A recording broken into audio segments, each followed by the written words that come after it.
اس حیوان انسان کا وجود زمین سے ہے، مٹی سے پیدا کی، مٹی سے، گارے سے، تین لازب سے، چپچکانے والے گارے سے، وہ جس میں کہ بدبو پیدا ہو جائے، یہ ساری باتیں کہی گئی ہیں۔ اور سائنس بھی کہتی ہے مٹی سے پیدا ہوئے، کیسے پیدا ہوئے اس میں اختلاف ہے، لیکن یہ کہ ہے مٹی ہماری اوریجن، قرآن بھی کہتا ہے اور سائنس بھی کہتی ہے۔ اور ہمارے وجود کو جب وہ تھک جائے، مزمحل ہو جائے، اس کی انرجی کم ہو جائے، تو اس کے لیے جو غذا ہے، جو تقویت ہے، وہ بھی ساری زمین سے آ رہی ہے۔ آپ نے پھل کھائے، آپ نے گندم کھائی، آپ نے چاول کہاں سے آ رہے؟ اچھا بکری کا گوشت کھایا تو بکری کا گوشت کس چیز سے بنا ہے؟ اس نے گھاس کھائی ہے، اس نے پتے کھائے ہیں، وہیں سے تو بنا ہے۔ الٹیمیٹ سورس آپ کے وجود حیوانی کے لیے جو آ رہی ہے وہ زمین ہے۔ وجود روحانی کو بھی تقویت کی ضرورت ہے، وہ بھی مزمحل ہوتی ہے، کمزور ہو جاتی ہے، خاص طور پر جبکہ وجود حیوانی کا اس پر غلبہ ہو جائے، تب تو یوں سمجھیے کہ وہ بالکل بے ہوش ہو کر موت کے قریب پہنچ جاتی ہے۔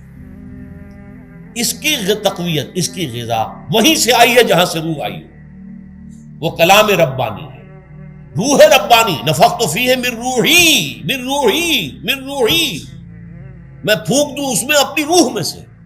روح کا تعلق ذات باری تعالیٰ کے ساتھ ہے۔ اسی طرح کلام ربانی کہاں سے آیا ہے؟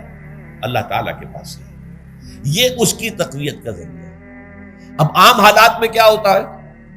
ہمارا یہ وجود حیوانی چھایا ہوا ہے ہمارے وجود کے اوپر، بیچاری روح جو ہے دبی رہتی ہے، پسی رہتی ہے۔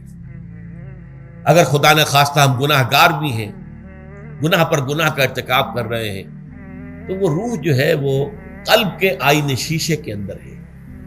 فیہا مصباح، المصباح فی زجاجہ، الزجاجہ کأنہا کوکب دری، قلب جو ہے شیشے کے مانند ہے جس کے اندر روح کا چراغ جل رہا ہے۔ اب اگر یہ اوپر جو شیشہ ہے اس پر دھواں آ گیا، لالٹین کی چمنی پر دھواں آ گیا، تو اب روشنی باہر تو نہیں آئے گی۔ اگر انسان گناہ کرتا ہے تو قلب پر رین، زنگ آ جاتا ہے، یا حضور نے فرمایا ایک داغ لگ جاتا ہے، اور گناہ کرتا ہے اور داغ لگتا ہے، اور گناہ کرتا ہے اور داغ، یہاں تک کہ بالآخر پورا قلب سیاہ ہو جاتا ہے۔ اب وہ روح اندر بند ہو گئی، وہ دفن ہو گئی۔ اس کے لیے اب ضروری ہے کہ اب ایک پروگرام ایسا دیا جائے جو ریورس ہو جائے۔ دن میں روزہ رکھواؤ تاکہ وہ جو اینیمل انسٹنکٹس ہے وہ دبے، تو جب یہ وزن جو ہے اس کے اوپر کم ہوگا تو کچھ سائی آف ریلیف سے ملے گا۔ جیسے بے ہوش آدمی پڑا ہے، اسے کوئی ہلکا سا ہوش آ رہا ہے، آپ نے پانی کے کچھ چھینٹے لیے، اس کے بعد آپ نے رات کو کھڑے ہو کر قرآن کے انوار کو اتارا، بارش برس رہی ہے روح انسانی کے اوپر، قلب روحانی، قلب انسانی کے اوپر، جس میں کہ وہ روح جو ہے وہ دفن، وہ زندہ ہوگی اثر نو، ہوش میں آئے گی۔ اور ہوش میں آئے گی تو دو کام ہوں گے، ایک تو اسے قرآن کی عظمت کا احساس ہوگا، یہ قرآن میری حیات تازہ کا ذریعہ بنا ہے، میں دب گئی تھی، میں پس گئی تھی، میں بے ہوش تھی، میں نیم مردہ تھی، اس قرآن کی بارش نے، یہ ترشح جو ہوا ہے مجھ پر، اس نے مجھے حیات تازہ عطا فرمائی۔ یہ جو قدر کا احساس ہوگا قرآن کا، لعلکم تشکرون، تاکہ تم قرآن کی عظمت سے واقف ہو۔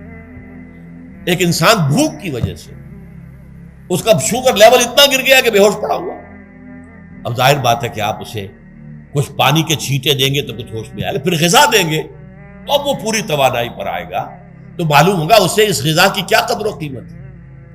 اگر آپ کو بھوک ہی نہیں لگتی تو غذا بے معنی شے ہے، پیاس ہی نہ لگے تو آپ کو کیا معلوم کہ اس پانی کے اندر کتنی بڑی عظمت ہے، یہ میرے لیے کتنا بڑا انعام و احسان ہے اللہ کا۔ وہ تو پیاس پر، جان پر بنی ہوئی ہو، اور پیاس اس وقت آپ کو ایک گھونٹ پانی کوئی دے دے تو آپ کو معلوم ہوگا دنیا و مافیہ سے بڑھ کر ہے یہ ایک گھونٹ پانی جو مجھے ملا۔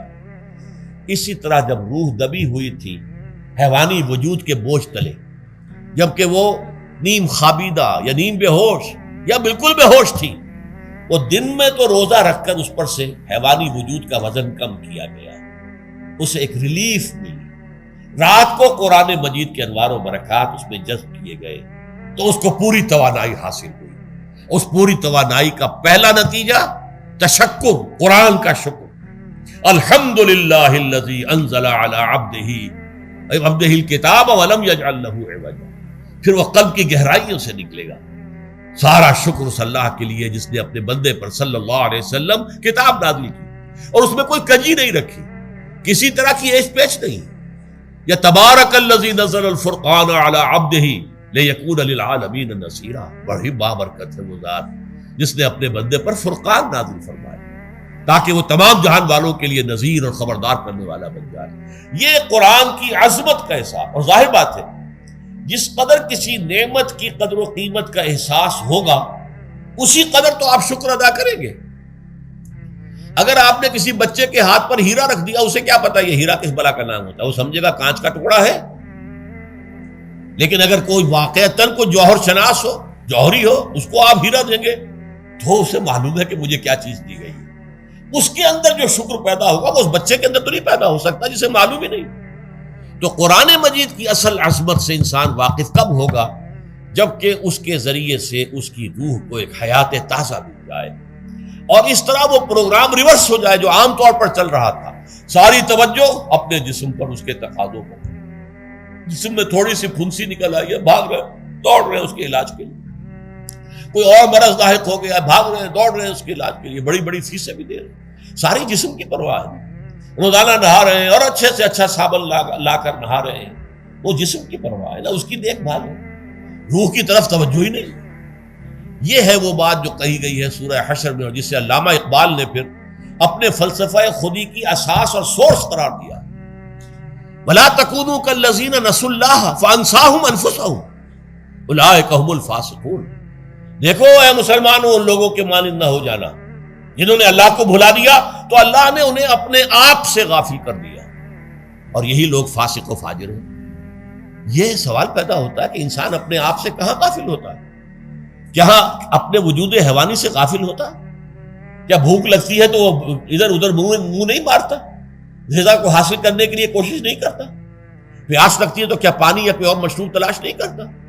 کوئی بیماری لاحق ہوتی ہے تو کیا اس کے علاج کی طرف توجہ نہیں کرتا؟ اسے آرام کی حاجت ہوتی ہے تو آرام نہیں لیتا؟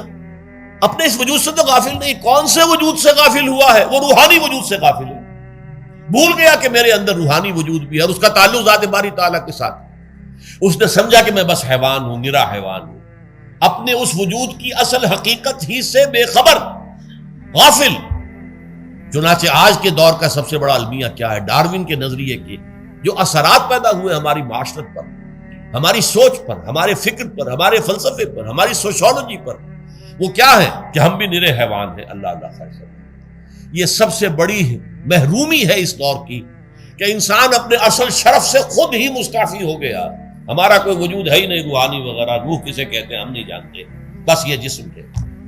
ہم اللہ کو نہیں جانتے کون ہے کون نہیں ہے، ہوگا ہم تو اس کائنات کو جانتے ہیں۔ ہم روح سے واقف نہیں، ہم تو اپنے جسم کو واقف۔